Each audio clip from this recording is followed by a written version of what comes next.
Ya, ini adalah kemungkinan apa yang terjadi untuk manhwa Magic Emperor di 3 chapter mendatang. Pada chapter sebelumnya berakhir saat Feng Lei memberikan kesempatan kepada 3 yang mulia dari Huayu Building untuk menyerangnya terlebih dahulu. Dan dengan serangan kombinasi terciptalah sebuah burung es besar, dan itu langsung menuju ke arah Wang Fu Feng Lei. Tentu saja itu bukanlah serangan biasa, bahkan Feng Lei sedikit terkejut. Adapun Yo Wan San dan juga para aliansinya, mereka hanya bisa bergantung kepada Feng Lei. Jika serangan tersebut mengenai mereka, maka mereka pasti tidak akan pernah bisa bertahan. Tapi tiba-tiba saat burung es tersebut mendekat, Feng Lei berhasil menghancurkannya dengan mudah. Sorak-sorai mulai terdengar dari para anggota aliansi mereka. Di sisi lain, ketiga yang mulia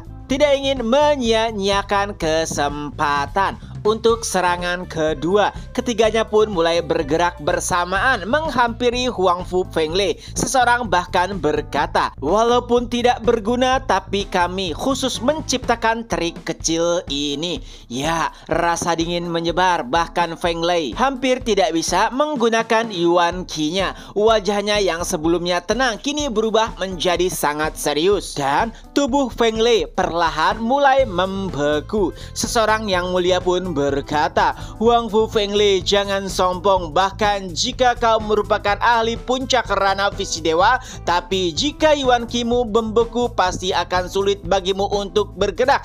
Dan jika kau bisa melepaskannya, aku yakin energimu akan terbelah menjadi 2." Ketiga yang mulia sangat yakin dengan serangan tersebut, tapi Feng Lei menanggapinya dengan sedikit tenang. "Apakah kau pikir trik murahan seperti ini akan bekerja untukku?" Dan ia pun mengaum. Bayangan 9 naga nampak di belakangnya, dan itu menghancurkan seluruh es yang menyelimuti Huang Fu Feng Lei. Ketiga yang mulia juga terpental sambil mengeluarkan darah dari mulut mereka. Itu adalah seni Imperial Tiran Body, seni budidaya tubuh terbaik di Tianyu Empire.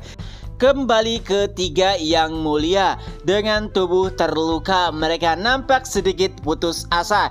Jika serangan kombinasi tersebut tidak bisa melukai Huang Fu Feng Lei, maka tidak ada lagi yang bisa mereka lakukan. Tapi mereka sudah siap mati demi Huayu Building. Seseorang pun berkata, "Tuan Feng Lei, aku harap Anda menepati janjimu. Masih ada satu serangan terakhir." Lalu Feng Lei pun menjawabnya, "Ya, tentu saja aku tidak akan pernah menarik kata-kataku." Ketiga yang mulia pun mulai melirik satu sama lain. Lalu mereka pun bergerak. Ya, ketiganya hanya melemparkan telapak tangan mereka ke arah tubuh Feng Lei. Bahkan itu membuat Feng Lei terkejut. Apakah ini seni kombinasi lainnya? Tapi anehnya Feng Lei tidak merasakan kekuatan apapun dari tangan tersebut.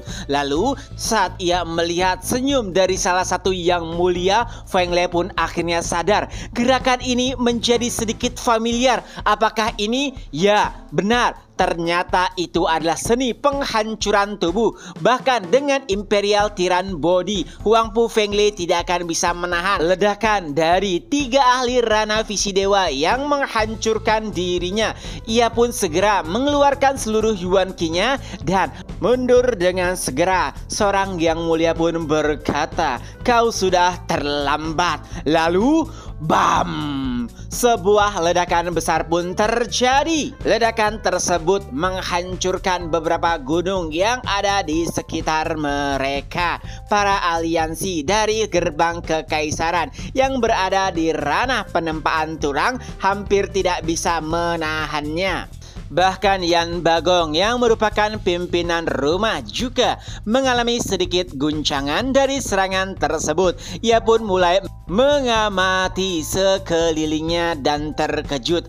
Apakah ini yang akan terjadi jika 3 orang di Rana Visi Dewa menghancurkan diri? Lalu ia pun mulai berteriak, "Yang mulia Feng Lei, apakah Anda baik-baik saja?" Dan akhirnya satu sosok pun mulai terungkap. Feng Lei berlumuran darah. Ya, walaupun ia berhasil menahannya, Tapi harus ada harga yang ia bayar. Yan Bagong memuji Feng Lei karena berhasil menahan serangan tersebut. Tapi Feng Lei masih heran. Ia bahkan berkata, "Aku bingung kenapa mereka bertiga melakukan hal tersebut." Yang Bagong hanya tertawa. Ia berkata, "Aku yakin ketiganya sudah putus asa. Jadi tidak ada lagi yang bisa mereka lakukan selain bunuh diri."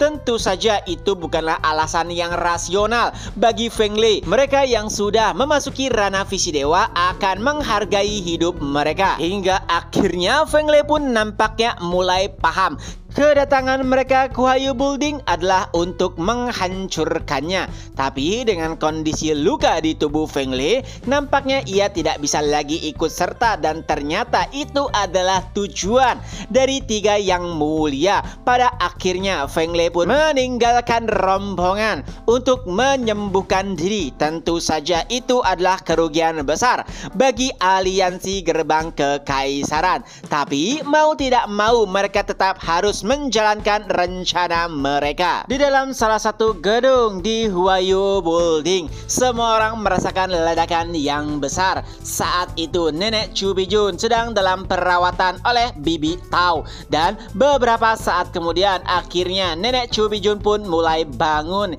Ya, tubuhnya telah dipenuhi oleh racun 7 Rainbow Palm. Dan untuk menghilangkan racun tersebut hanya bisa menggunakan penawar yang dimiliki oleh Pilking Hall. Tapi itu adalah hal yang sulit untuk mendapatkannya. Kali ini tidak hanya Nenek Chu Bijun, tapi beberapa orang juga mendapati tubuhnya terluka karena terkena racun 7 Rainbow Palm. Lalu tiba-tiba Bibi Tao pun berkata, "Tenang saja, apakah kalian lupa? Sekutu kami yaitu Zofan juga memiliki penawarnya."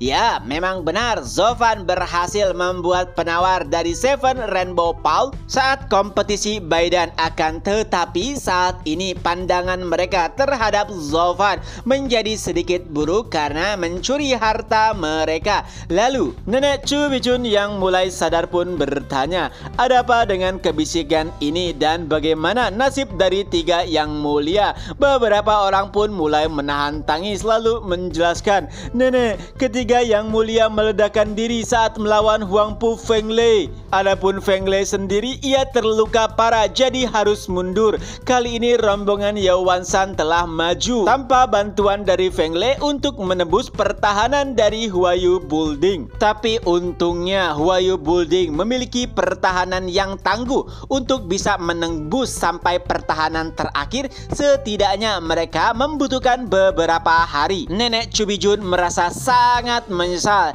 Jika saja ia mengindahkan peringatan Zofan, maka tiga yang mulia tidak akan mati sia-sia. Tapi orang-orang dari Huayu Building tidak ingin menyalahkan nenek. Lagi-lagi mereka menyalahkan Zofan karena dirinya mencuri, jadi kepercayaan mereka berkurang. Tapi anehnya kali ini mereka tidak memiliki tempat lagi untuk kembali kecuali harus bergandengan tangan dengan Zofan. Walaupun sulit, tapi nenek mulai berpikiran bijak. Jika itu adalah satu-satunya cara, jika mereka menolak tangan Zofan, maka hanya akan ada mayat-mayat di Huayu Building. Jadi lebih baik bertahan daripada mengorbankan seluruh nyawa. Di lain sisi, Lin Runfeng, Yang Bogong, dan juga Yao Wanshan masih berusaha untuk menghancurkan penghalang yang tersisa di Huayu Building. Tapi mereka juga mengeluh dengan kemunduran Feng Lei, maka butuh waktu yang agak lama bagi mereka untuk bisa menerobos sampai pertahanan terakhir dari Huayu Building. Runfeng bahkan berkata seharusnya ia membawa lebih banyak yang mulia untuk menaklukkan Huayu Building. Tapi yang membuat semua orang merasa sakit kepala adalah karena gerbang kekaisaran dan Dragon Guardian hanya menonton saja dan tidak ikut serta dalam meruntuhkan Huayu Building. Memang mereka memiliki pekerjaannya sendiri, akan tetapi jika Zovan muncul, bukanlah masalah sebenarnya akan terjadi. Ketiganya saling berdebat satu sama lain hingga akhirnya Yan Bagong dan juga Lin Runfeng pun mulai mengejek Yao Wansan. Ya, mereka berdua memiliki tempat tinggal untuk kembali, tapi tidak dengan Yao Wansan. Hancurnya lembah Yaoming membuatnya tidak memiliki tempat untuk kembali. Yao Wansan dengan hati yang sangat kesal hanya bisa bergumam, "Zovan, lihat saja nanti siapa yang pada akhirnya bisa bertahan." Di sisi lain, di sebuah ruangan kecil, Tian Yuan pun mulai bertanya kepada Leng Wuchang, "Tuan Leng, apakah ada perkembangan?" Tapi sayangnya tidak ada sama sekali. Sudah 3 bulan sejak pengepungan Huayu Building. Anehnya, hanya ikan-ikan kecil yang menangkap umpan, yaitu Jianhou House dan juga Pavilion Qianlong. Kedua aliansi Zovan tersebut datang untuk membantu Huayu Building. Tapi sayangnya, langkah mereka harus buntu karena harus berlawanan dengan pasukan yang dipimpin oleh Huang Pu Tian Yuan. Tapi tentu saja itu bukan yang mereka harapkan. Yang mereka harapkan adalah kedatangan Zovan. Jika Zovan datang, maka Tian Yuan akan menghadapinya dengan tubuh berlian 9 naga. Tapi nampaknya rencana tersebut tidak berhasil. Leng Wuchang bahkan berasumsi jika penyerangan mereka ke Huayu Building juga merupakan rencana licik Zovan. Tentu saja itu adalah hal yang aneh. Tian Yuan masih belum mengerti maksudnya. Lalu Leng Wuchang kembali menjelaskan, "Bayangkan, jika Huayu Building hancur, maka tidak ada lagi tempat bagi Huayu Building untuk kembali. Dan dengan begitu klan Luo bisa menerima mereka dengan lapang dada, dan itu berarti mereka harus menundukkan kepala kepada klan Luo. Aku yakin," kata Leng Wuchang, "Zovan akan berterima kasih dengan apa yang kita lakukan. Dan tidak hanya itu, mungkin Zovan juga menginginkan kita untuk menghancurkan Jianhou House dan juga Pavilion Qianlong." Ya, penjelasan tersebut masih belum bisa dipahami sepenuhnya oleh Tian Yuan. Tian Yuan menyadari jika Pavilion Qianlong dan juga Chu Qingcheng adalah orang yang sangat dekat dengan Zovan. Jadi kenapa Zovan malah mengabaikan mereka?